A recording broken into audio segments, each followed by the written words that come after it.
اور آپس میں بیٹھ کے بات یہ ہوئی کہ بھائی ہم تو لوگوں کو بتاتے ہیں کہ جو شخص بے گناہ کہہ دو، ظالم نہ ہو، مظلوم ہو، تو وہ سورہ یوسف کی تلاوت کرے تو اللہ سورہ یوسف کی تلاوت کی برکت سے رہائی کا اہتمام کر دیں گے. اگر خود نہیں کر سکتا تو کسی سے کروائے. تو بات یہ ہوئی کہ پتہ نہیں اب علم الدین رحمت اللہ تعالی علیہ ناظرہ پڑھے بھی ہیں کہ نہیں پڑھے. اگر پڑھے بھی ہیں کہ تو کسی قاری سے پڑھا ہے یا کسی عورت سے پڑھا ہے، معروف پڑھے ہیں، مجہول پڑھے ہیں، مخارج ٹھیک ہے کہ نہیں ٹھیک، پر حروف باریک حروف میں فرق کرتے بھی ہیں کہ نہیں کرتے. تو چلو اس طرح کرتے ہیں کہ یہ ڈیوٹی ہم لے لیتے ہیں، روز جا کے نا غازی علم دین شہید رحمت اللہ تعالی علیہ کو سورہ یوسف سنائی جائے. یہ بزرگ آپس میں صلاح مشورہ کر کے نا آ گئے. اب وہ جتنے بزرگ تھے نا ان میں حافظ قرآن فقط حضور امیر ملت پیر سید جماعت علی شاہ رحمت اللہ تعالی علیہ تھے.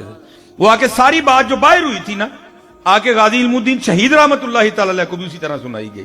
علم الدین پتہ نہیں ناظرہ پڑھے ہو نہیں پڑھے، معروف پڑھے ہو مجہول پڑھے ہو، مخارج ٹھیک ہیں نہیں ٹھیک، سو سا قو کا دا ضا فرق کرتے ہو کہ نہیں کرتے. چلو اس طرح کرو ہم پڑھتے ہیں تو تم سن لو. اب جناب حضور امیر ملت پیر سید جماعت علی شاہ رحمت اللہ تعالی علیہ نے سورہ یوسف تلاوت کرنی شروع کی. ہائے ہائے سید نے کیا قرآن پڑھا ہوگا ہیں. ہائے ہائے الف لام را تلک آیات الکتاب المبین انا انزلناه قرآنا عربیا لعلکم تعقلون. یا سید نے قرآن پڑھا ہوگا، لیکن یہاں سٹیج پہ علماء بیٹھے ہیں. بندہ جب پڑھ رہا ہو نا حضرت بس تھوڑی سی توجہ ہٹنے کی دیر ہے غلطی ہو جاتی کوئی نہ کوئی. بس بے خودی تاری تھی حضرت پہ، تھوڑی سی توجہ ہٹی تو قبلہ زبر کو زیر پڑ گئے. تو غازی علم الدین شہید رحمت اللہ تعالی نے ادباً ہاتھ جوڑ کے عرض کیا حضور سید پاک کو، بڑے لوگ کو ڈر لگ رہا ہے لیکن پڑھ آپ کلام الہی رہے ہیں، ذرا توجہ فرمائیں آپ زبر کو زیر پڑ گئے ہیں. ذرا توجہ فرمائیں آپ زبر کو زیر پڑ گئے ہیں. حضرت رک گئے. پہلی بات تو اس بات پہ حیرانگی ہوئی کہ ہم تو یہ سمجھ کے آئے تھے پتہ نہیں ناظرہ بھی آتا ہے کہ نہیں، اور اس نے ایک پکے حافظ قرآن کی غلطی نکال دی. پھر قبلہ نے غلطی کی طرف توجہ کی تو غلطی بھی ٹھیک تھی.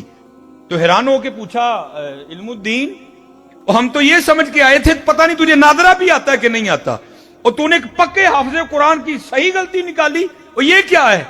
تو عرض کی حضور آپ وہ ہیں جنہوں نے پھٹیوں پر بیٹھ کر استاذہ سے پڑھا ہے، اور علم الدین وہ ہے جس نے نگاہ مصطفیٰ سے پڑھا ہے. ہاں حضرت اللہ یا رسول اللہ ٹھیک ٹھیک. ہاں حضرت بات پھر وہی ہے، ہم تو مائل و کرم ہیں کوئی سائل ہے، راہ دکھائیں کسے کوئی راہ روے منزل ہی نہیں. حضرت جی اسی تے بازیاں لاندہ نہ عشق رکھ چھڑے ہیں نا. عشق سو کا کام ہے، عشق سو کا کام ہے. ہم نے تو بازیاں لگانے کا نام عشق رکھ دیا نا، عشق بڑا ڈاڈا. لیکن حضرت جی کر لو یار کر لو، وقت بڑی تیزی سے گزر رہا ہے.